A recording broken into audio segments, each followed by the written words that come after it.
Spanish PM Rajoy outlined his plan to suspend Catalonia's autonomy. Nearly 500,000 people marched against the measures in Barcelona, Spain. CNN Catalan leaders have insisted they will reject any attempt by Madrid to impose direct rule on their autonomous region, as a political crisis escalates over Catalonia's threats to declare independence from Spain.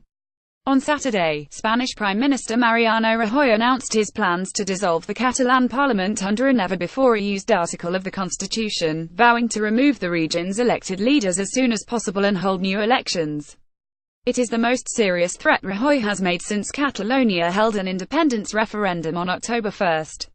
Madrid dismissed the vote as illegal, but Catalan leaders saw it as a mandate to announce a split from the country. On Saturday, nearly 500,000 people protested in Barcelona, Catalonia's biggest city. Demonstrators shouted "Freedom, freedom, freedom" and "Rajoy, Rajoy, so you know we are leaving." Catalan President Carles Puigdemont was among the throngs, but he stopped short of declaring independence, as he had threatened to do earlier in the week. "The Catalan institutions and the people of Catalonia cannot accept this attack," he said later in a televised statement, accusing Madrid of seeking the humiliation of the Catalan people. "What is being done with Catalonia is directly an attack on democracy that opens the door to other abuses of the same kind anywhere, not just in Catalonia." Other Catalan politicians were similarly defiant. Catalan parliamentary leader Carme Forcadell accused Rajoy of enormous political irresponsibility that trespassed all limits. He announced a de facto coup d'état with which he aims to take over Catalan institutions, Forcadell said Saturday. "We will not take a step back. We were chosen by the people of this country as legitimate representatives, and as public servants we owe ourselves to them." Rajoy calls for new elections. Rajoy is seeking to employ Article 155 of the Constitution, which would allow the national government to suspend the autonomy of the Catalan regional administration. Rajoy said the measure would be sent to the Spanish Senate within the week. New elections should be called for Catalonia within 6 months, Rajoy said, adding that he wants it to happen as soon as possible. Under the measures proposed Saturday by Rajoy, Puigdemont, his vice president and ministers would be suspended and replaced by the administration in Madrid, where necessary. The government had to enforce Article 155. "It wasn't our desire, nor our intention. It never was," Rajoy said. "But in this situation, no government of any democratic country can accept that the law is ignored. In undertaking these steps, the government has 4 goals," Rajoy said: to return to legality, to restore normality and coexistence in Catalonia, to continue the region's economic recovery, and to hold elections under normal conditions. Catalan media: an unacceptable attack. Every move Madrid has made to ward off an independence declaration, the Catalan people appear to have responded to with more vigor.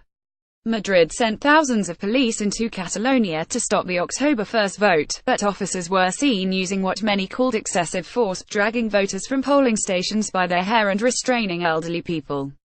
And Rajoy's announcement Saturday has been met with heightened defiance.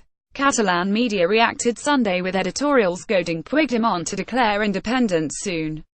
The Catalan daily Diari Ara published photos of the march under the banner "Freedom," while the daily El.Avui showed a photo of Rajoy in black and white overlooking the colourful protests under the headline "Returning to the Past." It also ran an editorial under the headline "An Unacceptable Attack." National media presented the events differently. The national daily El País ran a front-page story under the headline "The Government Restores the Constitutional Order in Catalonia," with a picture of Rajoy addressing reporters. Implications of independence. Nearly 7.5 million people live in Catalonia, an economic powerhouse in the northeast of Spain. Spain's population is almost 49 million. More than 2.25 million people turned out to vote, with the regional government reporting that 90% of voters favored a split from Madrid.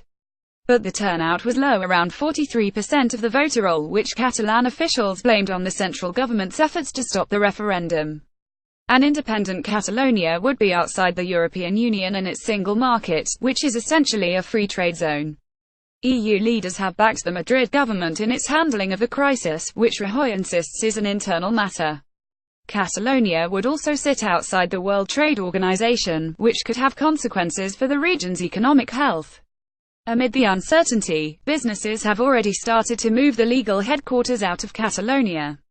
According to a tweet Friday by the National Association of Registers, 1,185 companies began that process between October 2 and 19. CNN's Claudia Rebaza reported from Barcelona, while Angela Dewan and Laura Smith-Spark wrote from London.